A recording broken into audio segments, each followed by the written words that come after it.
Em seguida, no meio, no número sublinhado 14, que ganhei. O Sr. Aguiló confirma através destas palavras a narrativa de sua mulher, tendo sido testemunha dos fatos relatados acima, garanto-lhes a perfeita autenticidade. Com relação aos casos relatados pelo Sr. Idesbo, o Sr. Marcel Mangin propôs como hipótese de trabalho o seguinte: sabemos que a força psíquica de homem, Deus Apa e de muitas outras pessoas coloca em movimento objetos de um peso algumas vezes considerável, porque não emanaria do Sr. Desbo uma força capaz de agir sobre a bolinha do jogo de roleta. Análise de Ciências Psíquicas, 1899, pág. 188. Esta hipótese também não é estranha ou gratuita como parece à primeira vista, e, nestes últimos tempos, as experiências magistrais do professor Ochorowicz com a médium de efeitos físicos senhorita Tonkizik intervieram em seu favor. Esta médium, entre outras coisas, predisse um grande número de vezes os números que deveriam ter marcado a esfera de uma roleta. A esse respeito o professor Ochorowicz observa, em suma, não se trata aí de uma influência geral de nossos desejos sobre o caso, mas bem de um caso particular. O médium possui a faculdade extraordinária de uma ação mecânica à distância. Pela sua corrente, ou pelas mãos fluídicas de seu corpo astral, mais ou menos materializadas, pode deslocar um objeto que se encontra em repouso, porque não poderia modificar a direção daquele que se encontra em movimento. O primeiro fato é 1000 vezes verificado. O segundo é menos, mas a experiência do pêndulo parado nas suas oscilações lá está para provar ao menos a possibilidade de uma parada. Análise de Ciências Psíquicas, 1909, pág. 105. O professor Ochorowicz quis também interrogar a esse respeito a personalidade mediúnica, supostamente presente e atuante, e esta última respondeu: quando o movimento é rápido não posso absolutamente fazer nada, primeiro porque não posso parar a esfera e depois porque não vejo os números. Consegui, de tempos em tempos, quando o movimento diminuiu. Os limites destas declarações bastariam para manter a hipótese do Sr. Mangin também ao seu justo lugar, na condição, todavia, de não se deixar levar pelo desejo de generalizar. O Sr. Desbo, referindo-se à hipótese em questão, censurará que ele não estava desprovido de qualquer forma de mediunidade, mas esta objeção não tem grande peso, pois a experiência demonstra que em certas condições psicológicas, qualquer pessoa pode, momentaneamente, revelar-se dotada de faculdades supranormais ou mediúnicas. Casos 84 a 87, se, para os episódios precedentes, a hipótese telecinética poderia até um certo ponto mostrar-se suficiente, a hipótese criptestésica, ao contrário, poderia ser adiantada para aqueles de premonições de números nas tiragens de sorte executadas pessoalmente, como para a conscrição militar. Em outras palavras, poderia acontecer que a extração de números, ao invés de se cumprir cegamente, foi de uma certa maneira guiada por uma percepção supranormal que permitiria ao indivíduo escolher automaticamente o número pensado e desejado. Eis vários casos do gênero, que tomam emprestado dos Proceedings of the SPR Vol. 11, pág. 545, e que fazem parte do estudo de Miers sobre a consciência subliminar. O professor Geolin, da Universidade de Ghent, Bélgica, escreve na data de 13 de abril de 1894, a professora Sidgwick, no início do inverno de 1890 a 1891, um rapaz chamado Charles Cassel, natural da cidadezinha de Lothele, Flandres Oriental, onde reside sua família, anunciou 2 meses antes que na tiragem da sorte para a conscrição militar, ele teria extraído o número 90. Várias pessoas ouviram a predição expressa por ele, com a certeza absoluta e repetida, diante do comissário que presidia a extração. Para o grande espanto geral, o número pré-anunciado saiu. Fui ao comissário, de quem obtive o seguinte atestado. Este ano, o conscrito Charles Cassel, de Lothele, antes de extrair seus números, perguntou se o 90 ainda estava na urna. Como lhe respondesse afirmativamente, exclamou: aí está o número que devo tirar. Convidado a extrair, tirou efetivamente o número 90 sublinhado. Assinado, o comissário da região administrativa Jules Van Doren. O professor Ulin foi encontrar o conscrito e disse a esse respeito estas palavras. Há mais ou menos 2 meses, quando acabava de se deitar, viu aparecer no ar, num canto do quarto, alguma coisa volumosa e indefinível, no meio da qual destacava-se, claramente, a cifra 90 em grandes caracteres, como uma mão. Colocou-se sobre seu assento, Fechou e reabriu os olhos para se convencer de que não sonhava, mas a aparição persistiu no mesmo lugar, distinta e incontestável. Tomado de pavor, pôs-se a rezar. Simultaneamente à aparição do números, teve a intuição de que teria extraído o dia da tiragem da sorte, e que teria sido um bom número. Ele acreditou numa intervenção sobrenatural. Dirigi-me novamente ao comissário para lhe perguntar se ele se lembrava de outros casos de conscritos, que tendo predito números, teriam tirado. A esta época, 1891, ele não se lembrava do seguinte: em 1886, em Eclo, o conscrito Ferdinand Masco, natural de dita cidade, declarou antes do sorteio que teria extraído o número sublinhado número sublinhando 112 sublinhado, que, efetivamente, ele tirou. No inverno seguinte ele me indicou este outro caso. Um incidente estranho e digno de nota se produziu no último sorteio da milícia em Maldingen. Uma conscrito de nome Edward Wells, da comunidade Adegen, aproximando-se da urna, declarou em voz alta que ele teria tirado o número sublinhado 216 sublinhado, que, com efeito, ele tirou. Havia na urna 150 números mais ou menos, o mais baixo era 45 e o mais elevado era 223. Em fevereiro de 1894 comunicou-me este terceiro caso. O conscrito Camille Pifferoin, tendo se aproximado da urna, declarou ao comissário ter sonhado na noite anterior que tirava o número sublinhando 111, e que estava convencido de que a sorte o teria favorecido com este número. Foi o que aconteceu. O comissário, estupefato, perguntou-lhe se ele tinha realmente sonhado, e o conscrito chamou seu próprio pai como testemunha. Eis, portanto, os casos curiosos recolhidos pelo professor Olin. Mieres, comentando-os, aproxima-se da hipótese criptestésica relatada mais acima. Ele escreve: o paralelo mais próximo que posso encontrar para esses incidentes é o caso de Stanton Moses guiado de modo supranormal a abrir um livro numa determinada página. A meu ver, seria menos incrível supor que uma espécie de sugestão tenha sido guiada nesse momento ao feliz sensitivo a tirar o número certo. Neste caso seria necessário admitir que seus companheiros menos afortunados eram guiados de maneira a lhe reservar os números, do que querer sustentar que uma inteligência finita tenha sabido prever 2 meses antes a disposição exata dos números da urna. Proceedings, Vol. 11, Pag. 547. Caso 88. Nenhuma nem outra dessas hipóteses, todavia, poderia ser aplicada a todos os incidentes do gênero. Assim, por exemplo, elas quase não poderiam elucidar as premonições de números ganhadores nas tiragens de loterias, às quais o interessado não assiste, já que em semelhantes condições ele não poderá exercer nenhuma ação telecinética ou criptestésica. Poder-se, entretanto, supor que estas mesmas faculdades são, às vezes, exercidas por entidades externas ou desencarnadas. Esta suposição não deve ser excluída, sendo fundamentada sobre dados e induções legítimas, como nós o demonstraremos amplamente no subgrupo que seguirá a este. Os exemplos desta ordem são muito numerosos e se referem sobretudo à loteria. Um caso acontecido em Turim causou, recentemente, muito barulho na Itália. Trata-se de uma empregada que ganhou importante soma de 300 mil francos. O professor Lombroso investigou pessoalmente o caso e, na sua obra Phenomenes Hypnotiques et Spiritis, Pag. 26, ele o recorda nestes termos: Rose Tironi é uma empregada histérica, de 35 anos, que tinha amado um rapaz da sua região, mas que não tinha podido desposá-la por causa das suas condições de saúde precárias. O jovem morreu, com efeito, aos 25 anos. Uma noite de novembro de 1908 Rose sonhou que seu jovem concidadão lhe disse: não quero mais saber-te doméstica, jogue estes 4 números, 4, 53, 25, 30, e os repetiu para que ela pudesse gravá-los bem na memória. Depois ele acrescentou: tenho sede, tire do poço um balde d'água e dê-me de beber. Perto dali encontrava-se efetivamente um poço, e a mulher, tendo tirado o balde, descedentou o jovem rapaz.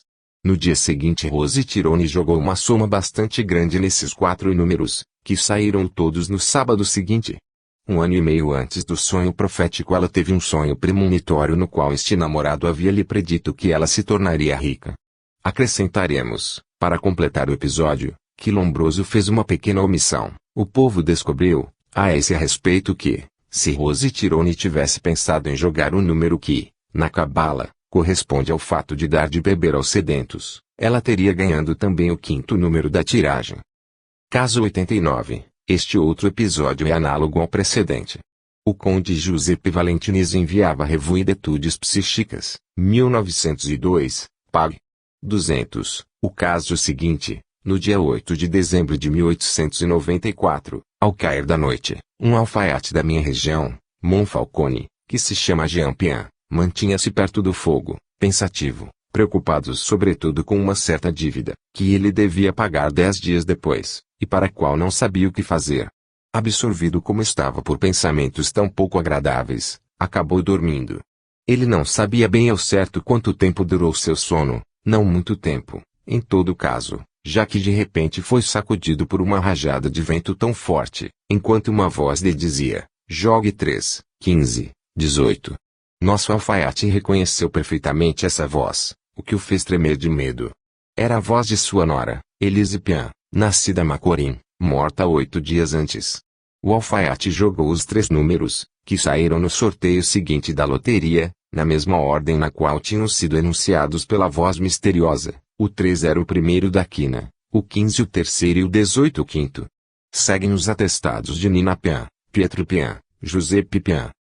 Caso 90. Para completar o ciclo das premonições de ganhos desse gênero, resta-nos falar dos casos que, referindo-se às corridas de cavalos, são também muito numerosos. Todavia, aqui salvo circunstâncias especiais as probabilidades contrárias ao profetizador são reduzidas a tão pouca coisa, que elas não podem excluir a hipótese das coincidências fortuitas. Citarei, portanto, um único caso dessa natureza, onde a hipótese em questão parece pouco verossímil por causa dos seus modos de exteriorização simbólico-mediúnica. É a senhora Marriott que o relata na sua obra Teris no Deat, pag.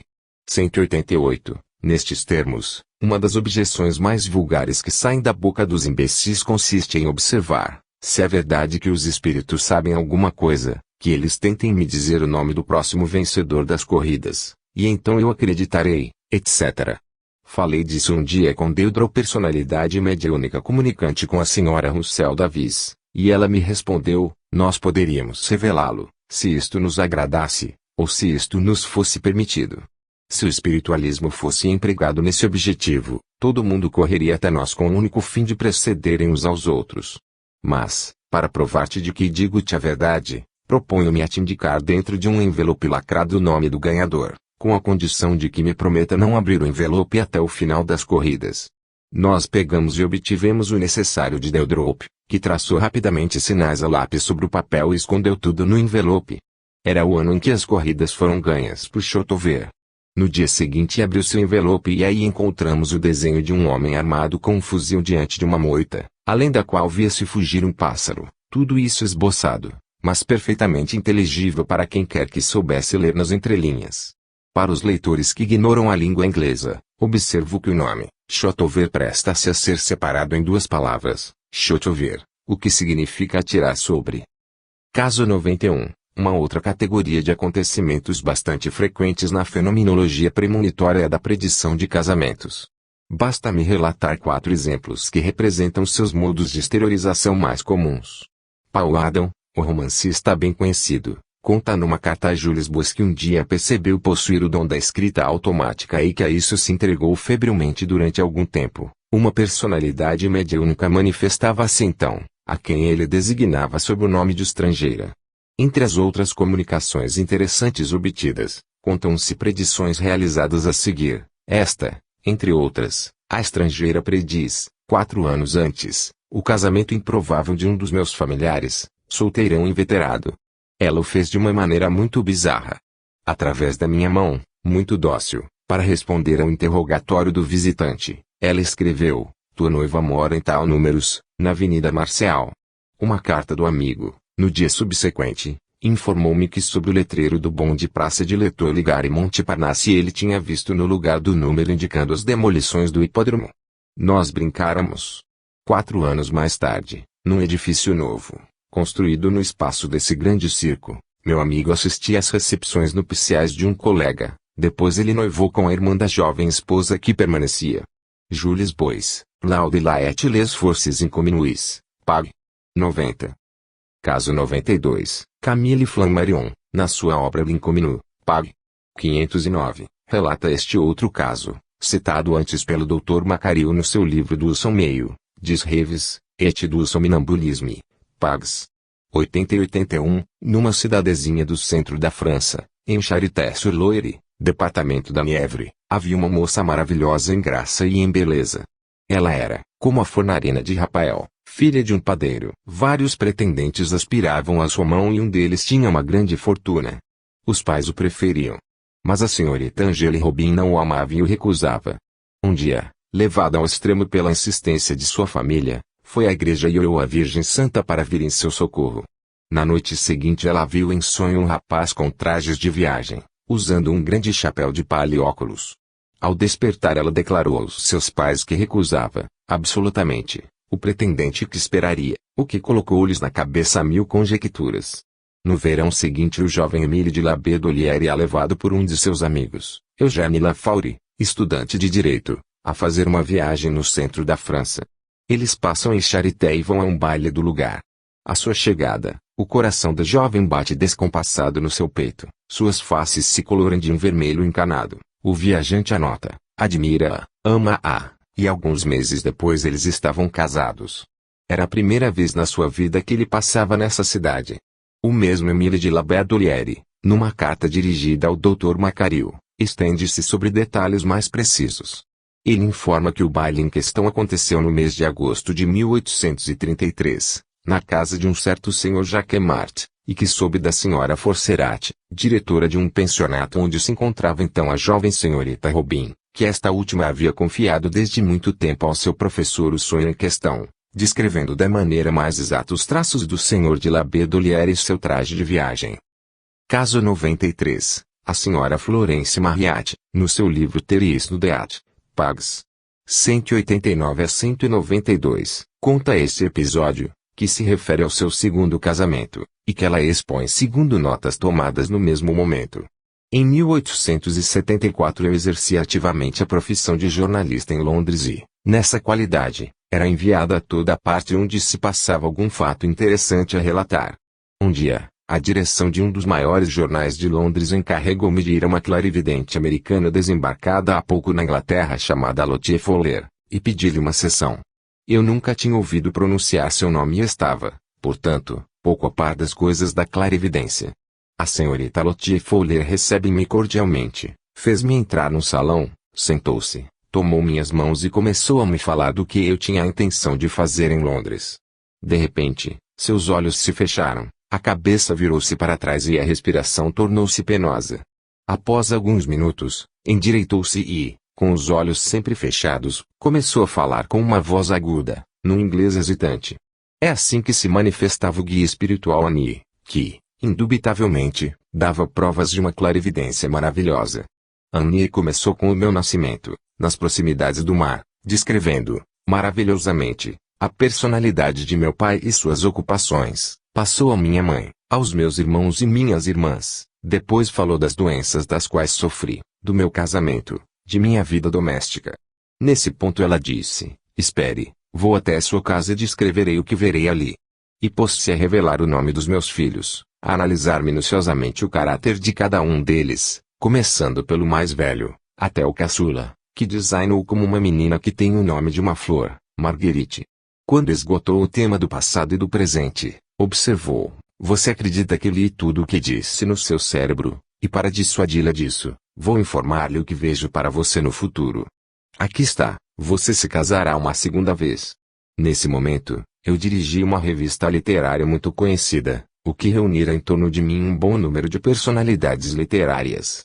Minhas recepções das terças-feiras eram frequentadas por numerosos amigos, e não era portanto impossível ou improvável, mas eu não tenho consciência que tenha podido especular sobre meu destino se tivesse podido permanecer livre.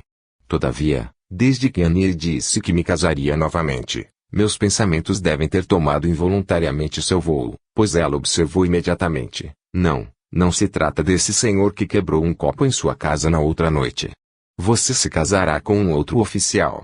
Não, exclamei, eu lhe agradeço, não quero mais saber de oficiais. Estou farta para toda a vida. Annie tornou-se séria e repetiu, Você desposará um outro oficial. Vejo neste momento passear num terraço. Ele é grande, robusto, corpulento, seus cabelos são pretos, ele os usa bem curtos, e são muito leves e brilhantes. Tem um rosto largo, simpático, sempre sorridente, e quando ri descobre duas carreiras de dentes muito brancos. Vejo-o bater em sua porta e perguntar: a senhora Rothschild está em casa? Responde-se-lhe afirmativamente. Então ele entra num quarto apinhado de livros, onde fala assim: Florence, minha esposa morreu, você não quer tornar-se minha mulher?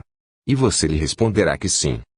Anne falava com uma tal espontaneidade, e eu estava tão espantada do pleno conhecimento que ela demonstrava dos meus negócios, que só percebi mais tarde que ela havia me chamado pelo meu nome de batismo, embora eu o tivesse cuidadosamente escondido. Perguntei: agora, pode me dizer quando morrerá meu marido? Ela respondeu: não vejo sua morte em parte alguma. Ao que repliquei: então, como posso me casar novamente, se meu marido não morrer? Eu também não sei, respondeu, mas posso descrever-lhe o que vejo. Percebo uma casa mergulhada na maior confusão, papéis, livros, objetos espalhados e duas pessoas que partem numa direção oposta. Quantos desgostos, quantas lágrimas! Mas não vejo a morte de lado nenhum. Voltei para casa estupefata com o que a senhorita Fowler revelara a respeito do meu passado e do meu presente, mas incrédula no que se referia ao meu futuro. Ora, 3 anos depois, quando uma grande parte do que me havia sido predito já se tinha realizado, o divórcio, encontrava-me em viagem, de Charing Cross a Farian, em companhia do Sr. Grossmith, para certas representações de nossa peça Entre Nós, quando o trem parou, como sempre, em Chatham. Sobre a plataforma estava o coronel Lean, de uniforme, conversado com vários amigos. Eu nunca o tinha visto, mas virei-me logo para o Sr. Grossmith e lhe disse: está vendo este oficial numa pequena roda? É o homem que deverei desposar, segundo a predição da senhorita Lottie Fowler. A descrição tinha sido tão precisa que o reconheci imediatamente. Naturalmente, minha observação foi acolhida por grandes gargalhadas e também não demorei a rir muito. 2 meses mais tarde fui engajada para várias representações no Instituto Literário de Chatham, onde nunca na minha vida eu tinha colocado os pés. O coronel Lean encontrava-se entre os espectadores e quis conhecer-me, apresentando-se a si mesmo. Continuou me visitar em Londres. Eu tinha mudado e minha casa tinha um terraço, e 2 anos mais tarde, em junho de 1879, estávamos casados. Caso 94, Lady Burton, mulher do célebre explorador africano, conta na sua obra Tilith o Officer Richard Burton, que quando era jovem, e se chamava ainda Isabelle Arundel, encontrou uma boêmia chamada Agar Burton, que lhe predisse por escrito seu futuro nos seguintes termos: você atravessará o mar e chegará na cidade onde amadurece o seu destino, mas você não saberá.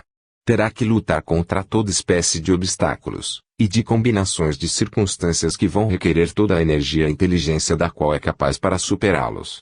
Sua vida parecerá com a de um nadador constrangido ao afrontar sempre novas ondas ameaçadoras, mas Deus estará com você, e você vencerá sempre, tendo seu olhar fixado na estrela polar de sua vida, sem olhar nem à direita nem à esquerda.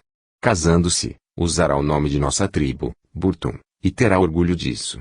Viverão ambos como vivemos, as viagens, as mudanças, as aventuras comporão sua vida inteira, mas será uma vida muito mais nobre do que a nossa. Nunca se separarão por muito tempo. Vocês se tornarão uma só alma em 2 corpos, para a vida e para a morte.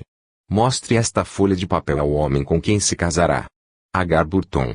Lady Burton acrescenta: cada palavra dessa predição foi completamente realizada. É preciso convir que este episódio é notável sob todas as relações, quanto mais que se trata de uma predição escrita, o que exclui qualquer possibilidade de erros mnemônicos e garante a autenticidade de cada palavra encerrada na profecia. Tudo isto é tão notável quanto perturbador, pois se o incidente mais extraordinário do episódio consiste na revelação do nome que o casamento teria atribuído à senhorita Arundel, os acontecimentos futuros de 2 vidas estão aí também esquematicamente resumidos. De maneira que eis-nos de novo diante da questão peremptória tão frequentemente formulada: de onde a pobre boêmia tirou tais conhecimentos? Seria da subconsciência da senhorita Arundel? Impossível, pois a gênese causal dos fatos profetizados não dependia da vontade consciente ou subconsciente desta e esses fatos, por conseguinte, não podiam estar inferidos na base de traços já existentes na sua subconsciência. Se quisermos sustentar esta hipótese, então seria preciso supor que esses traços já existiam aí porque os acontecimentos correspondentes tinham sido pré-estabelecidos pelos próprios espíritos da senhorita Arundel e Richard Burton em vias de encarnar-se, voltando assim à hipótese reencarnacionista, que subentenderia a espiritualista. Teria a subconsciência da boêmia tirado esses conhecimentos diretamente do plano astral ou metaetérico? Negá-lo ou afirmá-lo seria igualmente impossível, já que se trata de uma hipótese metafísica. Entretanto, mesmo admitindo-a, cair-se-ia na hipótese fatalista, que, como a precedente, subentenderia a espiritualista. Teriam sido esses conhecimentos transmitidos telepaticamente à boêmia por entidades desencarnadas afetivamente ligadas à senhorita Arundel? Esta hipótese também mereceria ser considerada, apesar de que, neste caso especial, nada parecia militar em seu favor. De qualquer maneira, não esqueçamos nunca esta circunstância tão perturbadora, que de qualquer lado que se tente afrontar o duro problema, encontra-se inevitavelmente, de forma direta ou indireta, diante da hipótese espiritualista. Quando se tenta elucidá-lo, apenas se consegue subentendê-la. Caso 95, é um outro episódio análogo ao precedente. O célebre botânico Linné, na sua autobiografia, publicada em Uppsala em 1823, conta o seguinte incidente pessoal.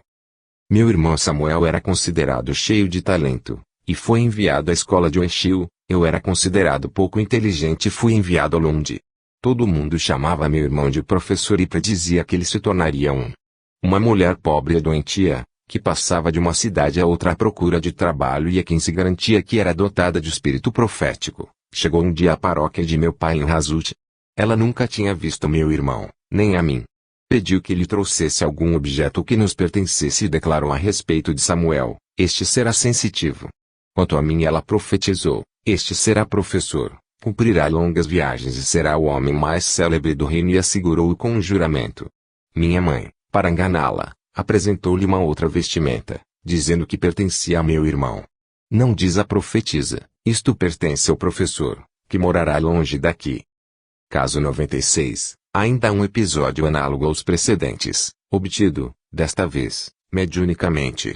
Extraiu do Jornal of the American SPR, 1908, pág. 463. Nas memórias autobiográficas de Charles Schurz pode-se ler o que se segue. Enquanto viajava para Washington, aconteceu-me alguma coisa estranha que pode interessar aos psicólogos.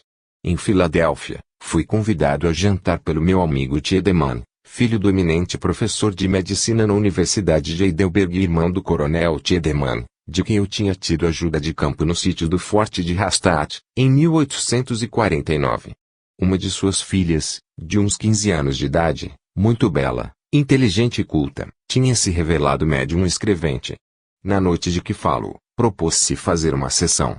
Após alguns minutos de espera, a jovem escreveu que o espírito de Abraham Lincoln encontrava-se presente. Perguntei se ele tinha alguma coisa a me comunicar.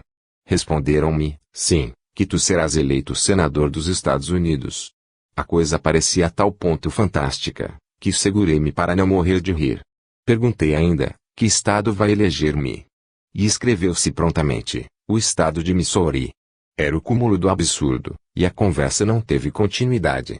Nada podia ser mais improvável do que tornar-me senador dos Estados Unidos, e muito menos pelo mandato do estado de Missouri. Meu domicílio tinha sido sempre em Wisconsin, onde eu esperava retornar.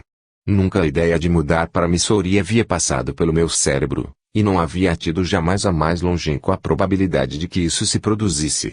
Ora, 2 anos depois propuseram-me tomar parte numa empresa comercial absolutamente imprevista e não procurada, que obrigou-me a me estabelecer em Saint Louis, e em janeiro de 1869 os legisladores do Missouri elegeram-me senador dos Estados Unidos. Foi somente então que lembrei-me da profecia espírita obtida na casa do Sr. Tiedemann, na qual não havia mais pensado no intervalo do tempo percorrido, e sua realização pareceu-me tão extraordinária, que não teria confiado na minha memória, se um grande número de amigos não tivessem assistido ao fato e não o tivessem me lembrado. Caso 97. Uma forma premonitória curiosa de gênero repetida é aquela da qual fala a doutora em medicina Mary de Manassene, numa carta do professor Charles Richet, Análise de Ciências Psíquicas, 1896, pág. 130. Ela escreve: todavia, Devo dizer que durante toda a minha vida consciente tenho, de tempos em tempos, um fantasma visual ou uma aparição alucinatória, que permanece completamente independente da minha vontade e que me aparece, ora várias vezes por dia, ora raramente, após períodos de tempo mais ou menos longos. Esse fantasma visual consiste numa estrela muito brilhante, tendo a grandeza da estrela da tarde, Vênus. Ela me aparece comumente a uma certa distância de mim, suspensa no meio do quarto, mas algumas vezes ela se aproxima de mim e começa a brilhar, ora sobre meu ombro, ora sobre meu peito. Uma vez, quando me encontrava diante do espelho, percebia sobre minha cabeça, brilhando no meio dos meus cabelos, e essa aparição me parecia tão real, que, involuntariamente, levei minhas mãos na direção dela, sob a impressão de que devia encontrar aí alguma coisa de tangível. Muito frequentemente, vejo essa estrela alucinatória, tornei-me quase supersticiosa, já que me aparece sempre antes de algum sucesso, alguma alegria. Nunca consegui evocar a aparição dessa estrela, apesar de todos os esforços da minha vontade. Caso 98, é um episódio macabro, tendo cadafalso como teatro. Extraio este fato, recolhido e estudado por Lord Butch, que para documentá-lo dirigiu-se a Lord Halifax, do Vol. 14, Pag. 254, dos Proceedings of TSPR. O protagonista, Johnny Ley, foi condenado à morte por ter assassinado a senhorita Casey, e conduzido ao cadafalso em Babicombe, em fevereiro de 1885, mas a execução não aconteceu por causa de um incidente sobrevindo. O reverendo John Pitkin, capelão das prisões, escreveu a esse respeito ao Lord Clinton, nestes termos: eis os detalhes de um sonho tido por John Ley, após tentativa frustrada de sua execução, na data de 23 de fevereiro de 1885. Fui encontrá-lo na sua cela e pus-me a comentar o extraordinário incidente acontecido. Ele respondeu que na noite anterior tinha sonhado que tudo isso acontecia. A meu pedido, ele me contou o sonho. Disse que se via conduzido de sua cela ao pé do cadafalso, elevado não longe da porta de entrada da prisão, viu-se colocado sobre o instrumento, os pés sobre o alçapão, esperando o desfecho fatal, mas apesar de alguns esforços que se fez para provocá-lo, o alçapão não se abriu. Então, viu-se ser levado, já que devia se montar novamente o aparelho. Ele acrescentou que tinha contado seu sonho, na mesma manhã, a 2 oficiais de justiça indicados para vigiar a sua cela. Estes estavam ausentes nesse momento, mas como eu tinha ido à casa do governador das prisões para lhe contar o sonho do condenado, já encontrei plenamente informado do fato pelos 2 oficiais em questão. Devo acrescentar que Johnny Ley não deu nenhuma importância ao sonho e que, caminhando em direção ao cadafalso, estava absolutamente certo de que o teriam enforcado. Ele também não se lembrou do sonho, no momento em que se reiterava, inutilmente, das tentativas para fazer destravar o alçapão, momento em que parecia encontrar-se em condições de semi-inconsciência. Ao contrário, esse sonho voltou-lhe bruscamente, quando as tentativas tiveram fim.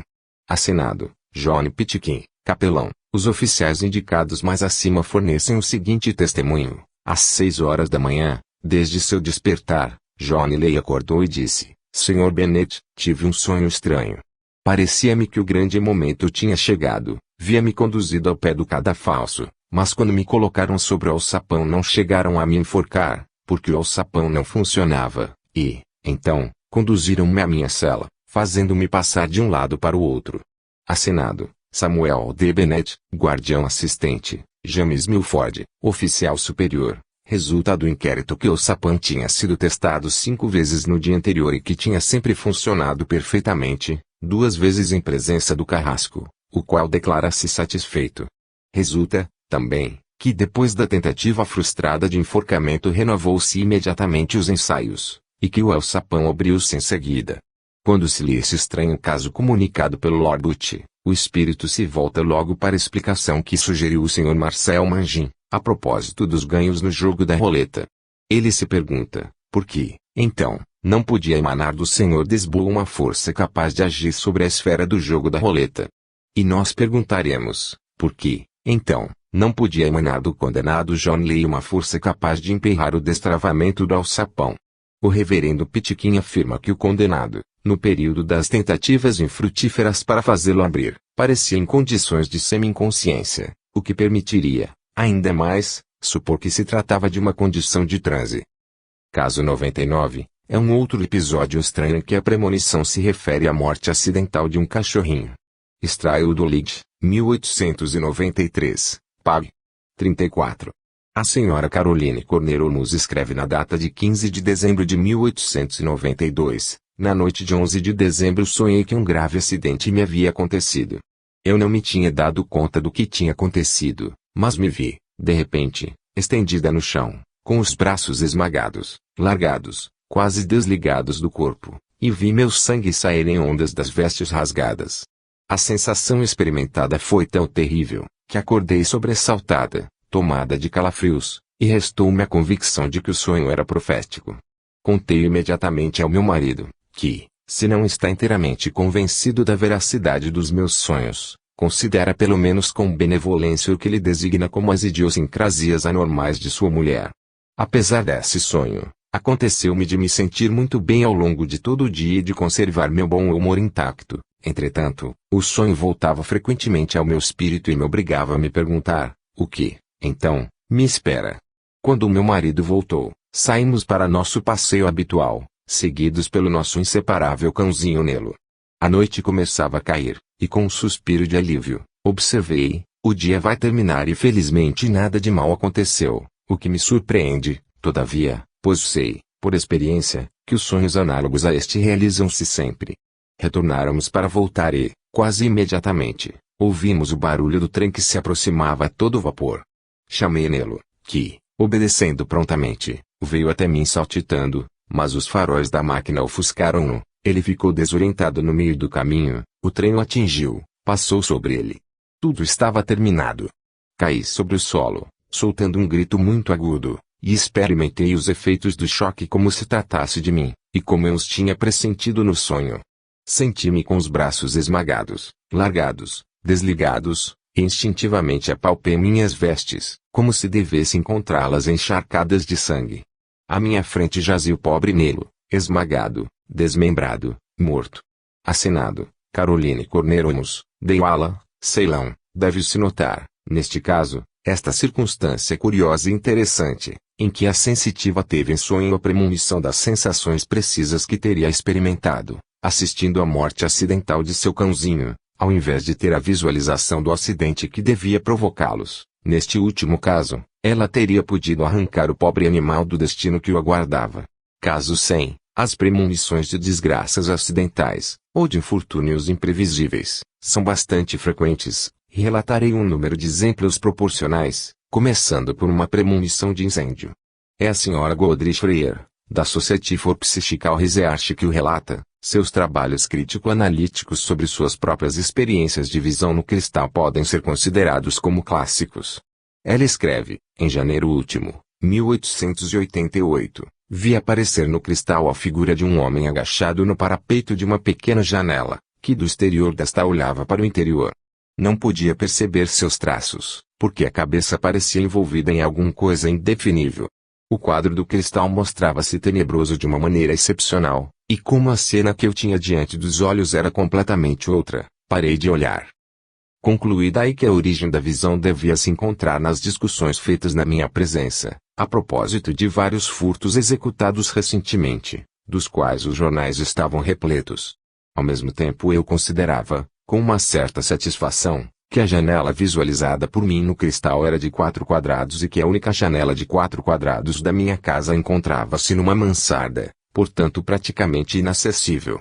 3 dias depois um incêndio se deu justamente nesse quarto e, para aí entrar, teve-se de passar do exterior através da janela. O bombeiro que subiu ali cobriu o rosto com um pano molhado, para defender-se da fumaça, que tornara impossível acesso à porta. Proceedings of TSPR, Vol. V. Pag. 517. Caso 101. Este se refere a um outro incêndio e a atriz inglesa bem conhecida, senhorita Violet Lloyd, contou nestes termos: um acontecimento extraordinário produziu-se fora do grave acidente que me aconteceu em setembro último no teatro de comédia, enquanto eu fazia o papel de Flora na peça Topsy Turvy Hotel, e do qual saí por milagre. A queda de um candelabro tinha provocado um incêndio. Na noite antes do incidente, uma das minhas amigas sonhara que uma desgraça me tinha acontecido e que ela me via com o rosto um pouco queimado, tendo 2 ferimentos acima dos olhos. Minha amiga confiou seu sonho a uma pessoa do nosso conhecimento comum, que não teve a coragem de me contar. Entretanto, a amiga em questão, não podendo resistir ao temor que a tinha invadido, chegou em minha casa na manhã que se seguiu ao acidente, ansiosa para saber se nada de infeliz tinha me acontecido, e ela pôde constatar que meu rosto estava efetivamente queimado e que eu tinha 2 ferimentos acima dos olhos. Como explicar o sonho de minha amiga? Talvez pela teoria das relações simpáticas, que, neste caso, eram profundas. O acontecimento embaraçou-me grandemente, mas não me apavorou, pois não sou nada supersticiosa, como acontece a muitas das minhas colegas de arte. Mas não é estranho que uma amiga tenha sonhado de me ver ferida em 2 pontos precisos em que eu fui realmente, e onde as cicatrizes permaneceram para testá-lo. A observação de Hamlet sobre a impotência da nossa filosofia parece-me adaptar-se curiosamente ao caso. Leeds, 1899, pág. 228. Caso 102, o Dr. Maxwell, na sua obra, Les Phénomènes Psychiques, pág. 182, cita o seguinte fato, a propósito do qual ele afirma: eis um último exemplo ainda mais significativo que o precedente, pois a visão me foi contada 8 dias antes que o acontecimento se realizasse, e eu mesmo fiz a narrativa a diversas pessoas antes desta realização. Um sensitivo percebeu num globo de cristal a seguinte cena: um grande navio a vapor, tendo uma bandeira com 3 faixas horizontais, preta, branca e vermelha, e trazendo o nome de Leoland, navegava em pleno mar. O barco foi subitamente envolvido pela fumaça, marujos, passageiros e pessoas de uniforme correram em grande número sobre a ponte e ele viu o barco sossobrar. 8 dias depois os jornais anunciavam o acidente do Leoland, no qual uma caldeira explodiu, obrigando o navio a fazer escala, eu creio. Essa visão é muito curiosa, e como os detalhes me foram dados antes do acidente, eu a analisarei com algum cuidado. Em primeiro lugar, uma coisa choca, é que a premonição não foi exatamente cumprida.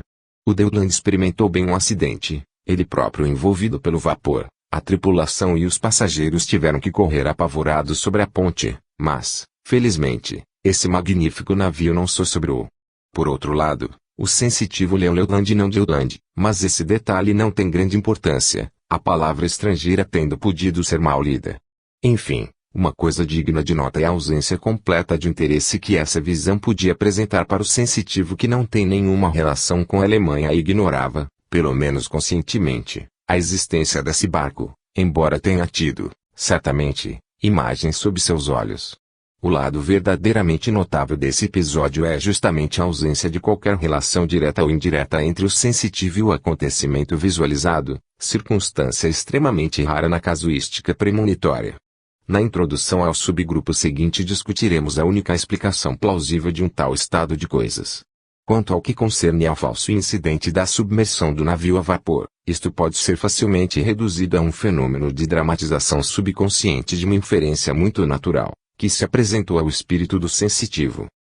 Caso 103, o coronel Kendall Coghill, em abril de 1894, contava à Society for Psychical Research o seguinte fato pessoal: na data de 28 de março último recebi uma carta de uma senhora com a qual não me correspondia mais há quase um ano, mais ou menos, e na qual ela me informava ter tido uma visão no dia 26, em que ela me via caído no chão com meu cavalo sobre mim, numa situação muito crítica, de onde um grande número de pessoas tentavam me tirar.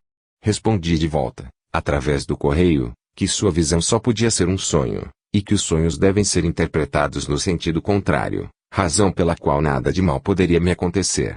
Ao contrário, a visão se realizou no dia seguinte, e o coronel Coghill escreveu à sensitiva, Senhora Leigh Carleton, na data de 31 de março, a senhora venceu, abaixo as mãos. Ontem o acidente que me predisse aconteceu, e foi a queda mais terrível que tive há muito tempo. Era o último dia de caça e eu desejava dar uma última lição a meu cavalariço. A partida começou mal, pois encontrava-me do lado da floresta oposto à retirada. Então peguei o cavalo e galopei para juntar a caça, e enquanto eu descia um desfiladeiro, mais rápido do que eu desejava, apresentou-se diante de mim uma inclinação íngreme com um largo fosso ao fundo e um pequeno precipício do lado em que eu chegava. Minha cavalgadura, inexperiente, não saltou a tempo e caiu sobre os joelhos, virando-se. Houve 6 pernas para o ar e um homem no fosso com seu cavalo por cima. Aqui sua visão se enfraqueceu, pois ao invés de ser socorrido e libertado por pessoas estranhas, eu fui por uma meia dúzia de amigos, aí incluídos o proprietário da caça e uma meia dúzia de senhoras. Quando estava no fosso, seu sonho apresentou-se bruscamente à minha memória, e antes que minha cabeça fosse retirada da lama, disse a mim mesmo, se alguém vier me libertar, isto quererá dizer que não quebrei o pescoço. E, com efeito, foi o que aconteceu, e se considerar que minha cabeça ficará debaixo do cavalo, não compreendo como pude apenas ficar com 2 dentes quebrados e alguns arranhões no nariz e na testa. Proceedings of the SCPR, Vol. 11, Pag. 489. Caso 104, extraio do Journal of the American SPR 1911, Pag. 373. O caso é rigorosamente documentado, silencia-se sobre os nomes dos interessados, que são conhecidos do professor Slope. O Sr. C.J. escreve na data de 6 de agosto de 1906, em agosto ou setembro do último ano, constatou-se, em seguida, que a data precisa é de 14 de agosto, tive um sonho extremamente vivo, que se referia a um dos meus sobrinhos, de 6 anos de idade. Eu via atirado sob as rodas de um veículo, do qual não sabia precisar a natureza, e alguém que o havia socorrido informava-me que a criança estava em estado muito grave, embora seus ferimentos não apresentassem perigo de morte. O sonho, que, de certa forma, era uma visão, impressionou-me tanto que contei-o logo a minha irmã e em seguida a uma de minhas sobrinhas, irmã mais velha da criança em questão, exortando-a a vigiar atentamente seu irmãozinho, pois a passagem frequente de automóveis constituía um perigo. 2 noites depois encontrava-me na casa de minha irmã mais velha, que amando o menino, e persistindo muito vivamente em minha impressão do sonho, fui levado a repeti-lo, insistindo para que o tivessem sob sua guarda e que não se permitisse a criança brincar na rua. Mais ou menos 2 semanas mais tarde, minha irmã comprou um pequeno carro, e 10 dias depois, voltando com a família numa noite de um passeio nos arredores, meu pequeno sobrinho rolou do interior do carro sobre o degrau e caiu diante de uma das rodas traseiras, que passou sobre seu corpo, fraturando-lhe a perna perto do fêmur. Os médicos declararam que se a roda tivesse passado um dedo mais acima, a criança teria morrido imediatamente. Não tenho teorias a propor e declaro que nunca tinha acreditado na existência de sonhos proféticos antes de ser dele o próprio herói. Observo agora, com Hamlet, que há mais coisas entre o céu e a terra do que a nossa vã filosofia jamais suporia. Assinado, Seu J. Harrisonville, Missouri, as irmãs C.S.D.S. e o irmão M.J. confirmam a narrativa acima. Ainda há um sonho que sugere a observação feita aos precedentes, isto é, que no sonho tudo está suficientemente definido e preciso, exceção feita pela única particularidade de que, se tivesse sido claramente percebida, teria salvo a criança da desgraça a acontecer. Intencionalidade. Fatalidade. Remeto o leitor aos comentários que seguiram os casos 59, 67 e 68. Caso 105, outro caso estranho. É o Dr. Kerner que o relata na página 215 da obra, edição francesa, La Voyante de Prévost. Escreve ele, um homem, para o qual a senhora Alf havia feito uma prescrição num caso de delirium tremens, tendo vindo a falecer, apareceu-lhe durante todo o tempo em que permaneceu em sua casa, no caixão, e fazia-lhe revelações que recomendava que transmitisse à sua viúva. Assisti à sua morte e fiquei chocado pelo desejo ansioso que ele experimentava, ainda, de fazer alguma comunicação, quando já havia perdido a faculdade de falar. Deixo de lado suas revelações e limito-me a assinalar que a senhora Alf nos disse que ele expressava as mais vivas preocupações com a relação a uma de suas filhas. 4 semanas mais tarde uma telha caía sobre ela e fraturava-lhe o crânio. Ela sofreu uma penosa operação com uma firmeza espantosa, e se restabeleceu tão rapidamente, que fomos todos levados a admitir que um espírito protetor havia ajudado a suportar sua prova. Notar-se-á que, também, o vago habitual, no que se refere ao ponto essencial da premonição e cuja revelação teria podido evitar o acidente à vítima. Nosso amigo Vincenzo Cavalli observa, citando este caso, a telha caiu, fizeram-na cair? E por quem, como e por quê? O acaso é apenas o gerente responsável de nossa ignorância. E o executor judiciário das leis de causalidade. O casual não existe, senão em aparência, isto é, pela nossa ignorância de causa, que existe e opera no mundo oculto, dito também, justamente, mundo causal. Assim, Na sessão mediúnica vemos um objeto mover-se aparentemente por si mesmo no ar, sem ver a mão que o segura, e que existe, entretanto, no invisível. Se os dois mundos interpenetram-se, deve haver ação e reação correlativas entre eles.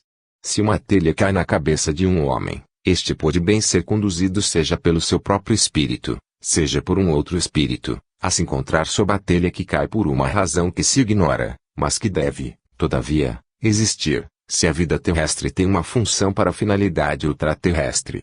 Lúcia e Ombra, Pag.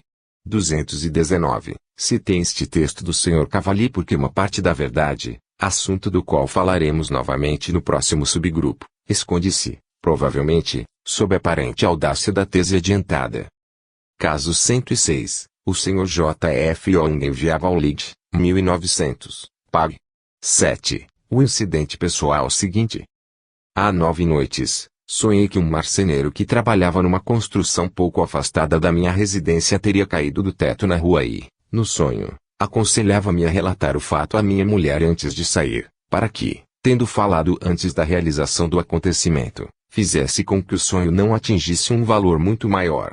Foi o que fiz, todavia, como era dia de feira, e como eu tinha uma quantidade de negócios a despachar, não pensei de modo algum no sonho até que às 16 horas, pelo que me recordo, peguei meu chapéu, corri às pressas para o lugar, perguntei se nenhuma desgraça tinha acontecido e ouvi esta resposta: se você tivesse chegado 2 minutos mais cedo, teria visto transportar ao hospital um pobre marceneiro que caiu do teto na rua e que teria morrido no ato, se não fosse uma chapa colocada no caminho, que atenuou a força da queda. Tal é o fato. Ora, eu me pergunto, qual era o objetivo do meu sonho? Para que serviu minha premonição? Mesmo que eu tivesse aconselhado o marceneiro a ter cuidado, porque eu havia sonhado que ele cairia, ele teria rido na minha cara e meu conselho teria sido inútil. Ao que parece, além da premonição de acidente, tive também o aviso telepático de sua realização, pois eu não saberia explicar-me de outro modo o impulso que me fez sair com grande pressa, no momento preciso em que o acidente se produziu. Assinado, J. F. Onlanelli, o sensitivo se pergunta, qual era o objetivo de meu sonho? Para que serviu minha premonição?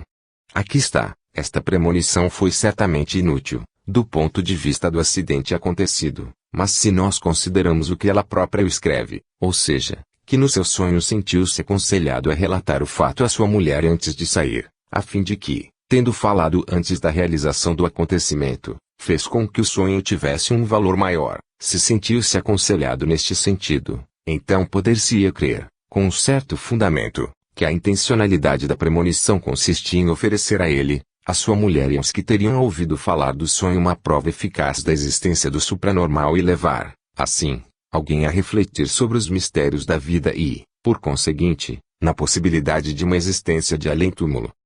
Na introdução da presente obra já tive a oportunidade de fazer alusão a uma possibilidade dessa natureza, e este último caso parece encerrar uma curiosa confirmação onírico-subconsciente das minhas induções.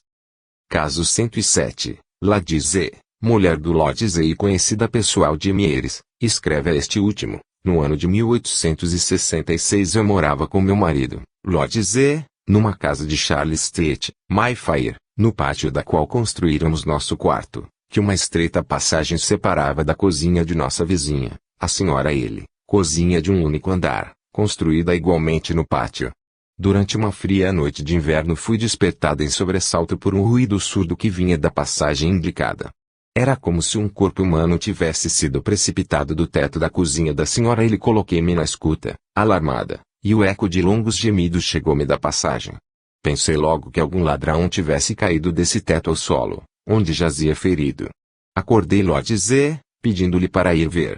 Ele escutou um instante e, não ouvindo nada, retirou-se declarando que eu tinha sonhado.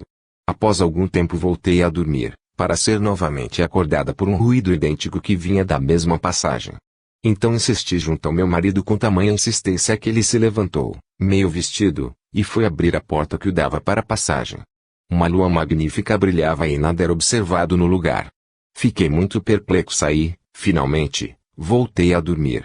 Pela manhã, Um instante após ter deixado meu quarto, um empregado veio me perguntar se devia preparar uma cama para um operário que tinha caído do teto da cozinha da senhora. Ele na passagem se encontrava em estado muito ruim, exatamente a realização do que eu tinha acreditado ter ouvido durante a noite, o ruído de um corpo humano caído nesse lugar. Se tratava de uma premonição, esta foi, literalmente, inútil. Dir-se-ia que tive um aviso de um acontecimento unicamente ligado a mim por razões de proximidade física. Acenado, lá dizer. Caso 108. Nesta narrativa são dois sensitivos que predizem o mesmo acontecimento. O Dr. Wallace escreve no Lead, 1903, pag. 152, na data de 16 de março de 1903, na noite de 14 de janeiro último, a clarividente senhora Paulette era minha hóspede e, na minha presença, na de minha mulher e de dois dos meus filhos, ela dirigiu uma advertência especial ao meu filho mais velho, que, na qualidade de estudante de um curso científico, exercita-se entre outras coisas a química aplicada. Transcrevi logo essa advertência e a copio, palavra por palavra, no meu caderno de notas. Ela diz: vejo que no mês de fevereiro ou março uma explosão se produzirá no seu gabinete de química onde você trabalha. Recomendo-lhe prudência, alguém será ferido, mas não distingo quem será. Mais tarde a senhora Paulette voltou ao argumento e acrescentou: a explosão se produzirá antes das férias, preste atenção. Na tarde do dia 20 de janeiro o Sr. Robert King, que nada sabia da predição da senhora Paulette, veio nos fazer uma visita, e ele também, dirigindo-se a meu filho mais velho, disse: vejo uma explosão junto de você, distingo um rapaz que manipula uma mistura, a qual provoca a explosão. Acautele-se. No dia 28 de fevereiro ia ver meu filho no colégio. Ele me fez observar que a explosão predita ainda não tinha acontecido e acrescentou que após a advertência ele tinha tomado grandes precauções. Na data de 9 de março a explosão se produziu, e meu filho me escreveu: hoje à tarde um pensionista provocou uma explosão formidável no laboratório. Ele quis manipular numa argamassa certos ingredientes que nunca deveria ter misturado, já que se tratava de matérias explosivas, fósforo e clorato de potássio. A argamassa foi reduzida em pedaços, despedaçando a janela, e vários fragmentos atingiram o imprudente no rosto, ocasionando vários ferimentos e provavelmente ele deveria perder um olho. O professor ficou consternado, tanto mais que é a primeira vez que uma explosão se produz no laboratório. O barulho da explosão foi terrível. O fato de que a premonição de acidente foi obtida independentemente por dois sensitivos aumenta-lhe o valor e torna mais misteriosa ainda a questão das visões supranormais dos acontecimentos futuros. Assinado, Wallace, M.D. Caso 109, apareceu primeiro no jornal Il Messaggero, de Roma, e foi estudado, em seguida, pelo professor Francisci, a convite do redator-chefe dos Anais de Ciências Psíquicas, Sr. C. de Vesme. Tiro desta última revista, 1905, pag. 470. Os dois protagonistas moram a pouca distância da residência do professor Francisci, em Randicelo, comunidade situada na fronteira da República de São Marino. Eis a narrativa do professor Francisci. Trata-se de um certo Marino Tonelli, de 27 anos, que é comerciante de ovos e que visita, nesta qualidade, os mercados dos arredores, entre outros, o de Rimini. Na tarde do dia 30 de junho, como se encontrava nesta última cidade, ele se enganara por fazer brindes muito abundantes, coisa que aliás não lhe era habitual. Voltava para sua casa no seu modesto carro, com cestos de ovos, felizmente vazios.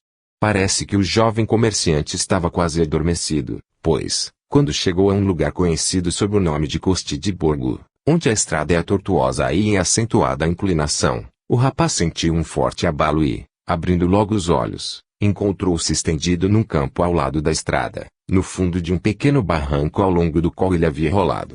Viu, então, que o carro estava virado pela metade na beira da estrada, enquanto que o cavalo, quase suspenso no ar, encontrava-se numa posição bem crítica.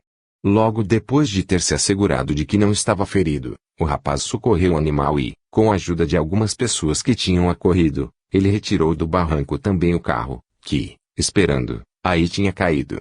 Enquanto prosseguia o salvamento, eis que surge aos olhos do Sr. Tonelli uma figura de mulher, que, com a claridade da lua, parece-lhe ser sua mãe. Espanto do rapaz, que não pode mais duvidar da coisa, quando ouve sua querida voz e que ele se sente abraçar pela velha mulher, A qual, chorando de alegria, pergunta-lhe se não se machucou e acrescenta: eu te vi, sabes. Não consegui adormecer. Tua mulher e tuas pequenas já dormiam há muito tempo, mas eu experimentava uma agitação, um mal-estar extraordinário, novo, que não conseguia explicar.